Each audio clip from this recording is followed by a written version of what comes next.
What's up, blockchain? This is Nick from Truth Blitz. Hope you guys are having a good one. So as always, we're going to start by taking a quick look at the market, and then we're going to talk about the future of the crypto space and how I feel the coming months are going to be crucial. So right now we're at $400 billion overall market cap. Bitcoin dominance is 41.9%. And it seems we've kind of leveled out in price as far as Bitcoin goes anyway. 9,910. It's been pretty steady around that area. So again, why did this huge sell-off happen? I actually watched it happen live and literally dropped about $1,000 in the span of two 30-minute candles. So it was a very fast sell-off. And you know, I talked yesterday about the Binance hack, and maybe that could have played a part in it. Also, the announcement by the SEC that crypto exchanges must register with them, I think that had a huge effect. But we're going to talk a little bit about that and why, like I said, I feel the coming months are crucial. So again, I talked about this yesterday. U.S. cryptocurrency trading platforms must be registered with the SEC. So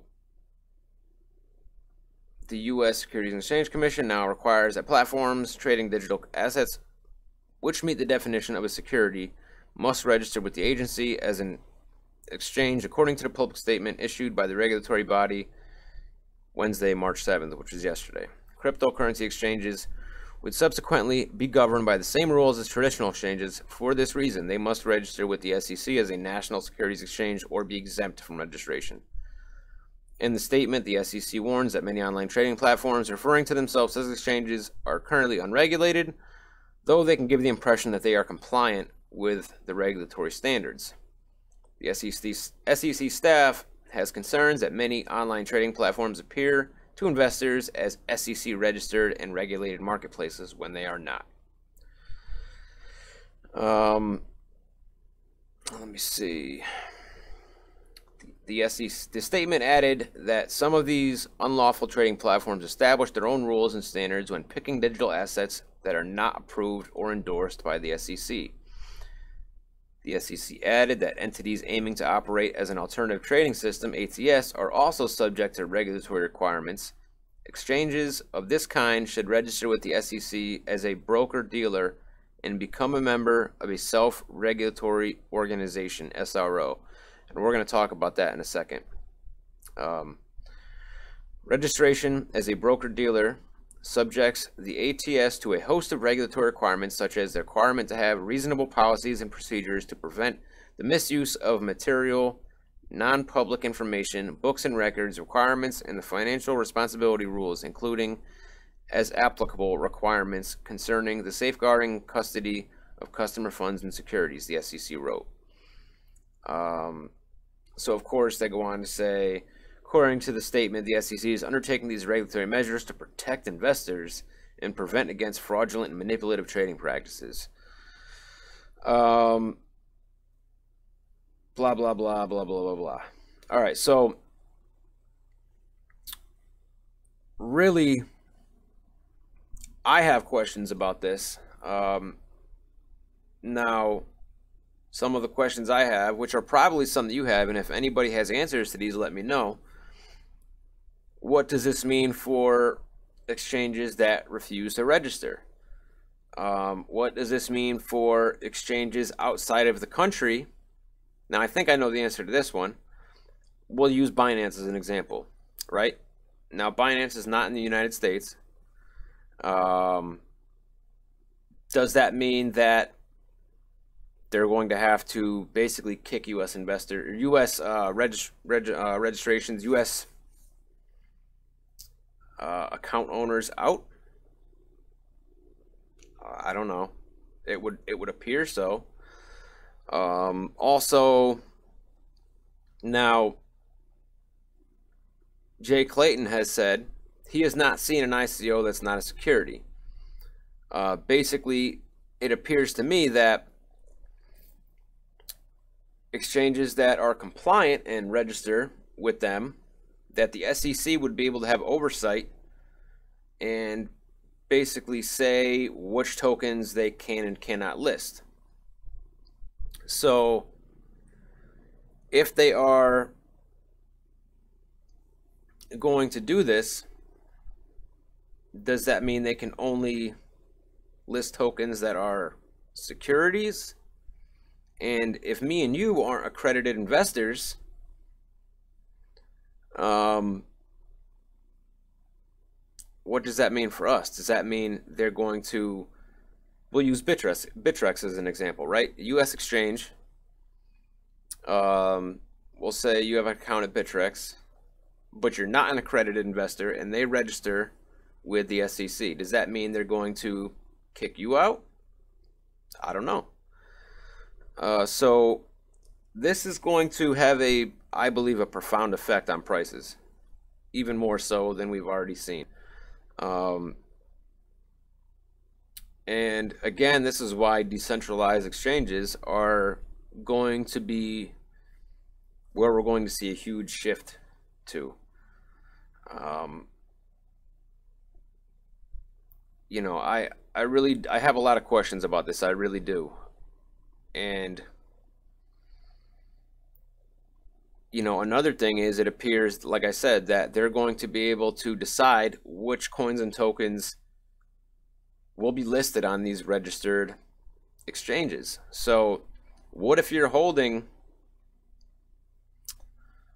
a specific asset in your portfolio and the SEC says, you know, that one can't be listed anymore.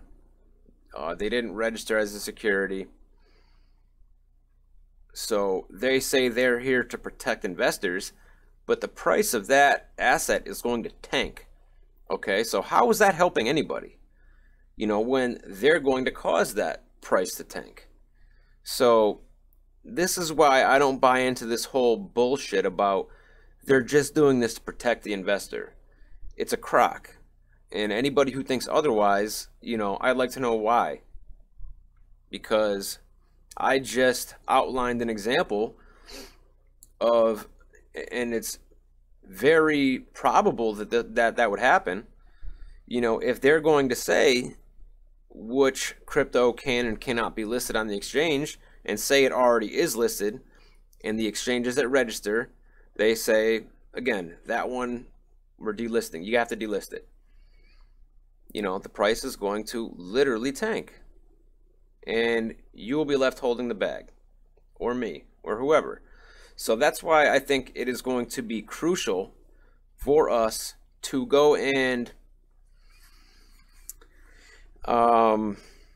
really take a look at what we're holding in our portfolios, if you're hodling, right? And maybe reevaluate some things. Are any of these assets in your portfolio listed on a major exchange, right? And if so, which exchange? Now I'm going to use Pillar as an example. Pillar isn't really on a big exchange, okay? And if I'm not mistaken, I don't remember if you had to check a box stating that you weren't a US resident. Yeah, it was so long ago. It was last summer, so you know, there's others that we can use as an example as well. You know, there's factors we're going to have to look at. You know, did they market it to US residents? Are they based in the US? You know, things of that nature. So, you know, was there any big time well-known investors backing it? Okay, that's another thing that, you know, could play into deciding whether or not you should continue to hold it. So let's get into this article quickly. And this is how I feel things should go, right? Crypto industry should self-regulate, says CFTC commissioner. Regulations can take years to develop, so why wait when you can self-regulate? That's the message U.S. Commodities Futures Trading Commission Commissioner Brian Quintenz delivered to the audience at the DC Blockchain Summit on Wednesday. I believe that private cryptocurrency oversight body can bridge the gap between the status quo and future government regulatory action, he told the audience in his keynote address. Quintenz also suggested that a cryptocurrency self-regulatory organization, or SRO, could have an impact beyond the U.S. market and could potentially take on global significance. I think right now everyone's trying to figure out where and how their laws apply to this space, he told CoinDesk in an interview. Quintenz continued, so if the community takes advantage of that time and that ambiguity, there's the potential for a global framework to apply to everyone if there's enough buy-in from the community to do that. Since there aren't jurisdictional questions as to which entity has to do what, or rules that necessitate a bifurcation or separate approaches to the regulation. Classification confusion. Numerous jurisdictional questions concerning cryptocurrencies and tokens currently face the industry, with CFTC, the Securities and Exchange Commission, and the Internal Revenue Service taking different stances on how they classify the assets. While Quintenz remarked in the interview that Bitcoin is absolutely clearly not a security, it is absolutely a commodity. He also said that the aforementioned agencies and others should avoid reducing the broader space to one type of product. In reality, it's a very broad array of innovative products that have been created, he explained, going on to say some are very simple, some are very complex, some have utility function, some have security-like features, some have payments associated with them, or returns, or ownership. I'm sure some could have voting rights. You could get into a very murky landscape very quickly as you go through the diversity of the landscape here. While the commissioner said it's unlikely that CFTC would be directly involved in creating a cryptocurrency SRO, he said it could likely offer some guidance informed by policies it has already developed for exchanges and clearinghouses with regard to cybersecurity. We can tell them about what we've already done and help them navigate the decisions we've already made to help inform any new concepts that could better apply to the space so they don't have to recreate the wheel, he said. So I agree that we should self-regulate. I don't think we should have these government bodies telling us what we can and can't do. And I've my stance on this if you watch me. I've said this numerous times. Government regulation usually kills things. That's just the fact of the matter. So I'm just going to read this last part here. Although the CFTC and SEC coordinate on such cases, the commissioner said he was unaware of and wasn't able to give any insight into the rumored SEC subpoena sweep directed at ICO issuers. However, Quintenz stressed that the SEC has a job to do and is ensuring that IPO laws are adhered to. It does not surprise me that people are trying to get around that, and doesn't surprise me that the SEC is figuring that out. And I think that's going to be an ongoing conversation. So,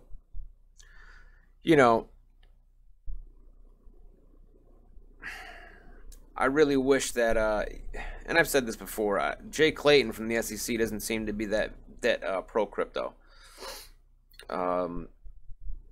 Whereas the chair and the commissioner of the CFTC seem to be a little more on board with it. And, I think we should be self-regulating. I don't think we should have governments telling us what we can and cannot do using the excuse that this is to protect the investor, because I truly don't believe that. I'm sorry. If that was the case, you've already failed. Already failed because of the, the things that you are already starting to do have had an impact on price in a negative direction. So, if that was your goal, to protect the investor, let's just use yesterday as an example, right? If this market drop, this huge drop, had to do with, this statement about exchanges registering, you caused the price to go down. So how does that protect anybody who was holding these assets? It doesn't. So anyway, back to what I was saying. I really think that the next few months are going to be a very crucial time, and it would be a good idea to reevaluate what we're hodling and decide, should I be in this position or not? And I'm not going to tell you which ones I feel you should or shouldn't, but just try to use your head. Look at everything you can about each asset, and just make the most educated guess you can. And that's pretty much all we can do at this point. If you wait too long and are still hodling one of these assets that is going to go bye-bye, then you're going to be left with nothing in that position. So, anyway, that's pretty much all I wanted to talk about. Check me out on Twitter at TruthBlitzMedia. Subscribe to the channel, like, and also subscribe to the Block Party Podcast official channel. Got a good guest coming up next episode, so you don't want to miss it. And I'll see you guys next time.